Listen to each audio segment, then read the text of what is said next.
Bonjour et merci de votre fidélité aux 12h30 de RTI2. À présent, nous passons au sommaire. La saison des pluies cause un éboulement au quartier Mosikro dans la commune d'Adekoubé. Plusieurs victimes annoncées par les riverains de ce quartier, selon les sapeurs-pompiers. Et puis, hors de nos frontières, en RDC, tous les accords signés avec le Rwanda suspendus après un conseil de défense avec le président Félix-Antoine Tshisekedi. Au moins 6 personnes seraient malheureusement décédées sous les décombres suite à l'effondrement de leur habitation ce jeudi matin au quartier Mosikro, situé dans la commune d'Atekoubé, dans le district autonome d'Abidjan. Les fortes pluies déclenchées depuis la nuit dernière ont eu raison d'eux. Plusieurs autres dégâts infligés sont constatés. Les sapeurs-pompiers sont sur place comme dans la commune de Cocody, quartier Abata, où il a été signalé l'effondrement d'un immeuble. Et parlons toujours de cette saison de pluie qui cause assez de difficultés et de dégâts aux usagers qui peinent à vaquer à leurs occupations par faute de moyens de transport. Et face à cette situation, nos équipes de reportage se sont rendues dans la commune de Cocody pour faire le constat. Asita Sogodogo et Joël Gossé. Carrefour de la vie, commune de Cocody. Il est 20h. C'est l'heure de pointe. Ces personnes jouent des coudes pour avoir une place dans des véhicules de transport en commun. Avec la saison de pluie, là, c'est un peu compliqué. On est là, on est mouillé, il n'y a pas d'abri. On court après les voitures. Tout ce qui gagne, c'est les mobiles. À cause de l'embouteillage, là, bon, ça fait comme ça, c'est compliqué. C'est un peu difficile. Moi, je viens du plateau. Je vais à Angré. Donc, vous voyez, c'est deux plateaux. Donc, on attend de voir s'il y a des wow d'Angré. C'est comme ça tous les soirs. Ça fait pratiquement 1h30 du temps que je suis là. J'attends le Warren, mais depuis, je ne gagne pas aussi. Bon, les Warren aussi, ils disent non qu'il y a des bouchons, donc ils n'arrivent pas à destination. Ils sont obligés de nous arrêter en cours de route pour pouvoir se retourner encore venir prendre des clients. Donc c'est comme ça, ça nous pénalise un peu. Nous faisons un tour à un arrêt de bus non loin de là. Même scénario. Nous assistons à une bousculade pour accéder à l'intérieur du bus. Toujours dans la commune de Cocody, à cet endroit qui fait office de gare pour les mini-cars communément appelés Baka, la discipline est de mise. Durant la saison, il n'y a rien de particulier en fait. Bon, selon moi, c'est vrai que durant le soir quand il faut attendre, c'est pas évident. On met du temps avant d'avoir un bus, avant d'avoir un Baka, mais bon. À cause de le soir comme ça, ils ne sont pas tout le temps disponibles, on met du temps. Là, ça va bientôt faire 30 minutes qu'on est là à attendre, mais il n'y a toujours rien. Donc c'est un peu ça. Si cette saison pluvieuse est pénible pour les usagers de la route, ce n'est pas le cas pour les transporteurs. Ces derniers se frottent les mains et prennent un malin plaisir à voir les clients en difficulté. On s'est mis aux deux plateaux parce que le trajet est lent. À partir des deux plateaux mobiles jusqu'au pétro, tu perds beaucoup de temps sur la route. Oh, pourtant, de la vie à mobile, c'est vrai qu'il y a un bouteille, mais c'est tout près. Voilà, donc c'est bénéfique par rapport à Petroba direct. Ils s'occupent. C'est vrai qu'ils font pitié, mais eux aussi même là, dans les heures à 11h, quand on est garé, ils aiment boire du kéchaï rapidement. Ils viennent s'arrêter là, c'est vide, on ne monte pas. C'est tout à tout quoi. C'est le karma quoi. Voilà. Le calvaire des usagers de la route risque de durer quelques mois encore, quand on sait que la petite saison des pluies va s'étendre jusqu'en juillet. Elle fera ensuite place à la grande saison des pluies en août prochain. L'information a été donnée par la Sodexam, Société d'exploitation et de développement aéroportuaire, aéronautique et météorologique. Surtout, sortez toujours couverts. Sous l'effet de la précarité, de nombreuses familles dans la commune d'Abobo, à l'instar de celles du monde entier, éprouvent d'énormes difficultés à s'offrir un repas par jour. Une situation d'insécurité alimentaire vécue par notre reporter Yacouba Koulibaly à l'occasion de la célébration ce jeudi 16 juin 2022 de la Journée mondiale de la lutte contre la faim. Et son reportage est commenté ici par Pagasoro Kone de Matangui. À Bobo Dereraï, il est un peu plus de 16 heures. Aminata Kone, veuve, mère de 8 enfants sans emploi, est éprouvée ce soir. Me voici assise anxieuse. Je n'ai rien à offrir comme repas à mes enfants. Aujourd'hui, alors qu'il est 17 heures. Une situation qui affecte considérablement ses progénitures. C'est le cas de la petite Mawa Doumbia, élève en classe de 5e qui ne cache pas son désarroi. Mon père est décédé.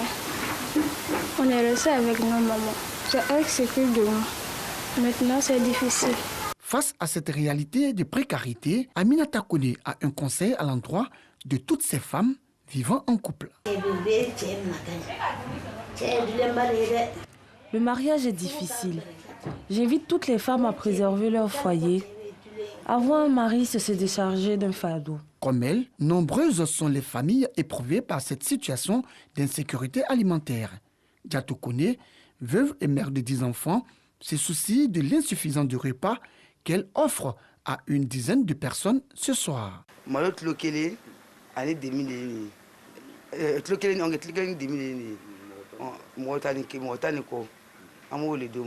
J'ai préparé 1,5 kg pour plus de 10 personnes. Par faute de moyens, on est obligé de faire avec pour éviter la honte. Selon un rapport publié par la Commission de l'Union africaine, la Commission économique des Nations unies pour l'Afrique et l'Organisation des Nations unies pour l'alimentation et l'agriculture, la faim s'est considérablement aggravée depuis 2013. En 2020, c'était 281,6 millions d'Africains sous-alimentés, soit 89,1 millions de plus qu'en 2014, précise le même rapport. Les niveaux de faim varient d'une sous-région à une autre. Au chapitre culture, le bureau ivoirien du droit d'auteur Burida initie une formation de renforcement de capacité du personnel des douanes sur la rémunération des copies privées en Côte d'Ivoire. Cette formation vise à amener les douaniers ivoiriens à comprendre l'essentiel de la rémunération pour la copie privée en Côte d'Ivoire. Et cette formation s'est tenue ce mercredi 14 juin à l'école des douanes d'Abidjan. Clarisse Kanyala, Pagassore Kone de Madongi. Après les agents de douane de Noé, c'est ceux d'Abidjan qui reçoivent la formation sur comprendre l'essentiel de la rémunération pour reproduction par reprographie et pour copie privée en Côte d'Ivoire. Cette formation permettra aux agents de la douane de mener à bien leur mission. Nous avons compris qu'il est très important pour nous de défendre les intérêts de nos artistes. Et donc, c'est dans cette optique que nous avons jugé bon de participer à cette formation. Et je crois que avec la collaboration donc, de la douane et du Burida, nous allons véritablement réussir à aider nos artistes à protéger leurs œuvres. J'essaie dorénavant comment appréhender les choses face à une situation de copie des œuvres, que ce soit des œuvres littéraires ou des œuvres artistiques. Les smartphones, les CD, les DVD, les clés USB, les cartes mémoire ou tout support d'enregistrement ou de reprographie sont soumis à une rémunération selon les responsables du Burida.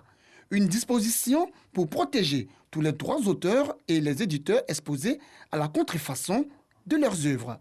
Le Bureau ivoirien du droit d'auteur et les artistes de Côte d'Ivoire ont bénéficié de 2 décrets importants pris par le président de la République. L'un portant rémunération pour copie privée et l'autre portant rémunération pour reproduction par reprographie, donc le prix à l'importation. Et donc la douane, évidemment, avant de dédouaner ces marchandises, devra s'assurer que les importateurs ont l'autorisation délivrée par le Burida et également ont la quittance qui fait acquis libératoire du paiement donc de ces 3%, de ces 4%. Il est important que la douane, qui devient un partenaire incontournable dans la mobilisation de ces ressources-là, soit formée aux notions de droit d'auteur, soit formée également à l'esprit et au contenu de ces 2 décrets. Cette formation concerne tous les agents de douane ivoirienne. Elle s'inscrit dans le cadre de l'application effective de la collection des droits liés à la rémunération de copies privées ou pour reproduction par reprographie en Côte d'Ivoire.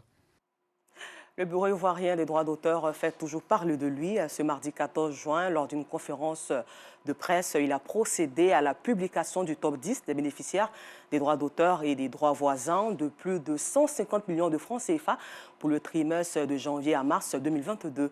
Cette rencontre a été aussi une opportunité d'annoncer le démarrage de la rémunération pour copie privée, rémunération aussi pour reproduction par reprographie et pour le bien-être et l'épanouissement des artistes de Côte d'Ivoire. C'était à la brigade culturelle aux 2 plateaux dans la commune de Cocody, à la Sandrabo, Parguin. Le Burida s'active pour procéder efficacement à la rémunération des droits de l'œuvre de l'esprit dès le mercredi 15 juin. L'idée, participer à l'épanouissement et au bien-être des artistes. La rémunération pour copie privée est le droit que la loi de 2016 sur le droit d'auteur et les droits voisins a reconnu aux auteurs, aux interprètes, aux producteurs de sons et d'images sur tous les supports vierges, intégrés, parce que là je vous parle des supports amovibles, ceux qui existent individuellement, ou ceux qui sont intégrés à certains appareils, mais qui ont pour finalité de recevoir des reproductions d'œuvres de l'esprit, donc des sons et d'images. Chaque fois que de tels supports ou de tels matériels seront importés sur le territoire ivoirien, l'importateur devra s'acquitter de ce qu'on appelle la rémunération pour copie privée. Je précise qu'il ne s'agit pas d'un impôt. C'est la contrepartie de la reproduction des œuvres que nous faisons dans un cadre privé. Lors d'une rencontre, la directrice du service répartition du Bureau ivoirien du droit d'auteur a invité les artistes à produire les documents nécessaires en vue de percevoir leur dû. Cette répartition-ci est appelée répartition classique parce qu'elle porte sur 3 types de droits qu'on répartit trimestriellement.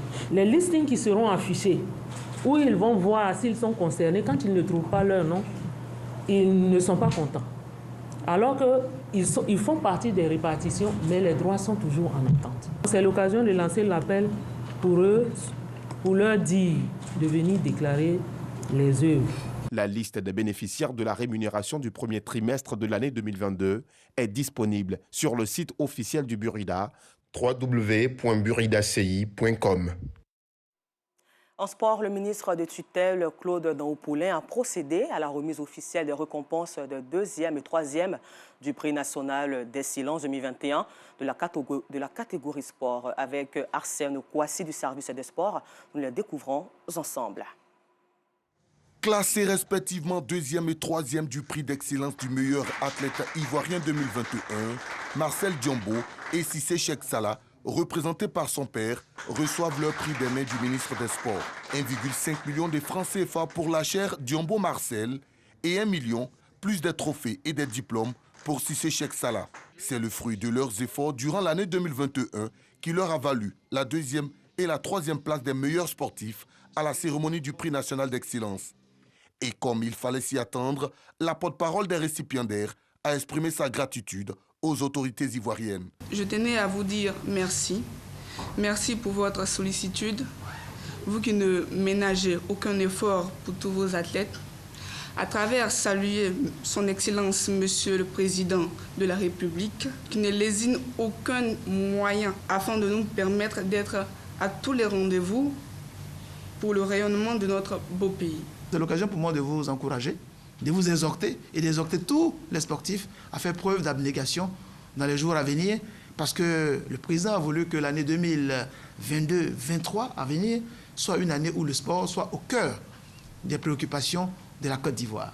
Sensibles à cette marque d'attention, les représentants des différentes fédérations se disent satisfaits de la reconnaissance de l'État de Côte d'Ivoire. Ce prix que nous venons de recevoir, c'est la reconnaissance du travail bien fait. C'est vraiment un plaisir, pas pour moi seulement, mais pour tous les taekwondoïnes. Grâce au prix d'excellence de la République, la championne d'Afrique du tir à l'arc, Diombo Marcel, va poursuivre sa progression vers les sommets quand Cissé Cheikh Salah tentera d'enchaîner les bons résultats dans les grands prix des compétitions internationales jusqu'au JO de Paris 2024.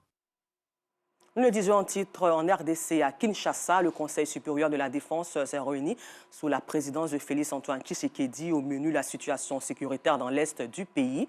D'importantes décisions ont été annoncées concernant principalement les relations avec le Rwanda, accusé de soutenir le M23. Et puis à l'international, au 113e jour de l'invasion russe en Ukraine, jeudi 16 juin, le président français Emmanuel Macron, le chancelier allemand Olaf Scholz et le premier ministre italien Mario Draghi sont arrivés dans la capitale ukrainienne pour apporter le soutien des Européens face à l'agression russe. Voilà, c'est tout pour aujourd'hui. Encore merci à vous et bonne suite au programme sur RTI2.